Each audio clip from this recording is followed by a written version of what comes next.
Now, everything that took place in your past when you was younger, it still affects you now in your present. So when you have negative thoughts, negative emotions, negative anything, if you have a negative focus or if you feel like your life is bad, it's not that your life is bad, your thinking is bad. Your thinking is a reflection of your past. When you understand your past, then you can understand your present, or you can understand why you attract or manifest the thoughts or emotional habits or the behavior habits that you manifest day to day in your life or your reality. If you want to have a full, clear understanding and overstanding or a wide range or a very expansive point of view of why other people can be heartless or insensitive, you have to take heed to their root issues or their childhood programming from their environment as a child. So the past affects the present, and when you look at the past, then you can understand the present because it's all about backtracking. And when you backtrack, then you're seeking to not judge, but to have a very compassionate, expansive point of view on what actually led up to the effect. So you have to look at the cause. If you can see that the cause was one thing that leads up to another thing, then you know that the outcome doesn't mean that the outcome was based upon the person's true original intent or nature, but it can be based upon a program that the person is basically utilizing in order to protect their hurt inner child. So when a person get hurt at a young age, then they're more prone to be, let's put it this way. The brain is always attempting to predict or to foresee what if the past becomes the present again. So negative thinking is the brain attempting to predict, will the past negative past experiences surface and manifest again in the present moment experience or in your future life. So the brain is like, what if this happened? What if that happened? Remember when that happened? Remember when this person did that? Remember when you went through that? So a lot of negative thinking is when we're time traveling into the past or into the future, but a future reality that doesn't even exist is just based upon our attempt or our mental attempt to protect ourselves. So our brain is always trying to make sure that the negative past don't become the present or the future.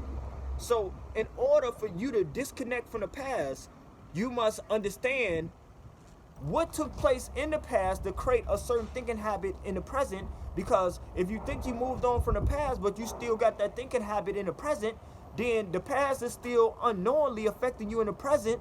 So either way, you're gonna have to come back to your past. So you have to face it.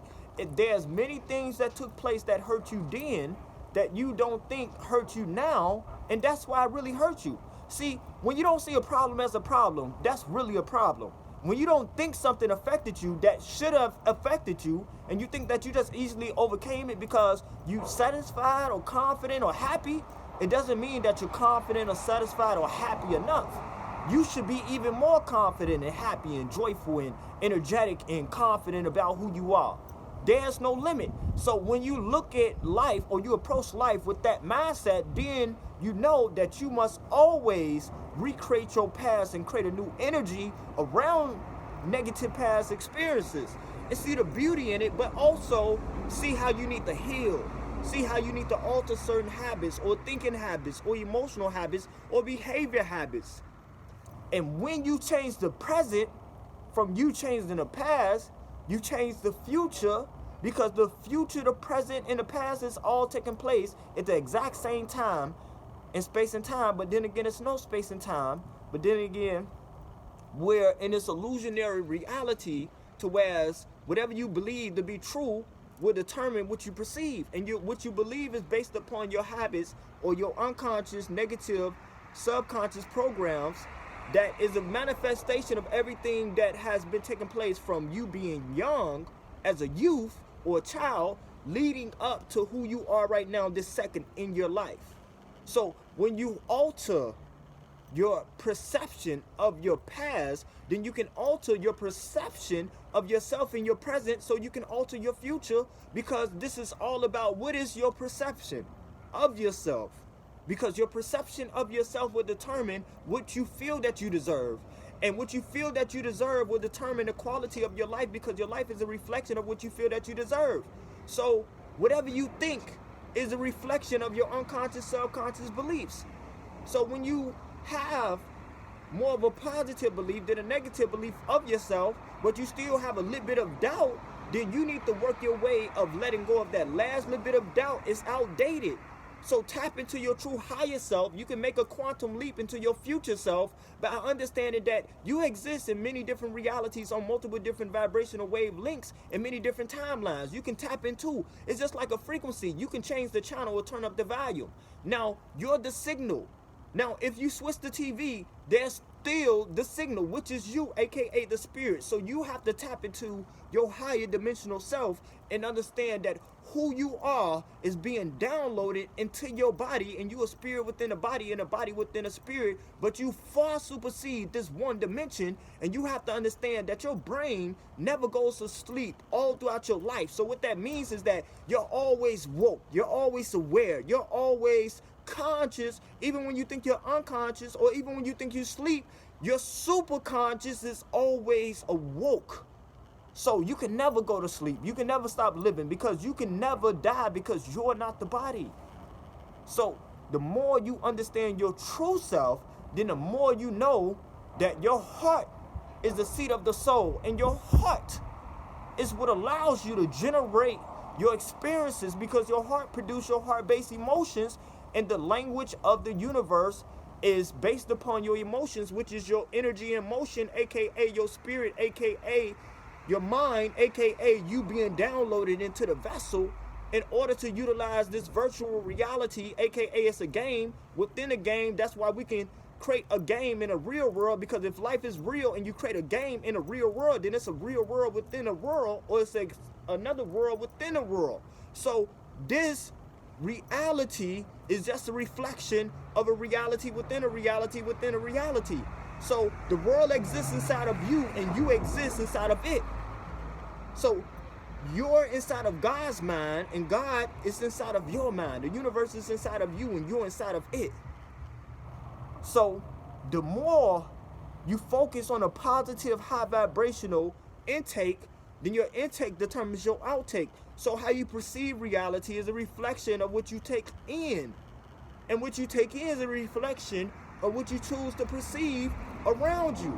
So when you control your thoughts, you control your perception. When you control your perception, you utilize your mental genius or your mental thought focus as a weapon to destroy negative thoughts, to destroy negative problem-based emotions. Because if you don't override past negativity with a high level of positivity in order to move forward, then you're always going to allow your negative past experiences or the negative habit of doubt, you're going to expect it to still be a natural part of life when it's not a natural part of life. You can be in a state of harmony and love and confidence moment to moment, day to day, for a consistent amount of time. Animals, as people, scientifically, we're not meant to be in stress for long periods of time. And even the body, from exercising, your body releases stress hormones in order to increase your adrenaline, and adrenaline is also converted into dopamine, which is connected to us feeling positive. So stress can be something that makes you feel whole. It can do two things. It can disempower you, or it can empower you. So you can listen to your false self, or you can listen to the program, or you can listen to your true self, because the perception of who you are is different from the reality of who you truly are. So stop listening to negative thoughts and stop traveling into the past or expecting a negative future, and start to anticipate and to expect a positive future by being fully present in the moment. Love, joy, and gratitude can only be experienced when a person is fully present in the moment. Hurt, pain, and negative emotions can only be experienced when a person is living in the past or bringing the past into a false future that hasn't taken place. But when you're fully present, not when you're somewhat present or somewhat aware, but when you're fully present in a moment, you cannot have no negative emotions. So it's all about having a solution-based focus and not a problem-based focus. So you can dwell on problems, or you can dwell on solutions. You choose. Get my new ebook, The Clever Unlimited Mindset, Rare Experiences. It's all about being 3, 4, 5 steps ahead, being clever, and being consciously calculated all throughout your life and paying attention to detail and not believing in doubt. Don't believe in doubt. Know what you know and trust in what you know, because it's a you that know you more than you know you. So trust in your heart, which is connected to your higher self, and your higher self is outside the game, controlling the game. So you already know the future is within your heart. You just have to trust your heart and just know that your heart knows. The brain deals with overthinking, but the heart knows.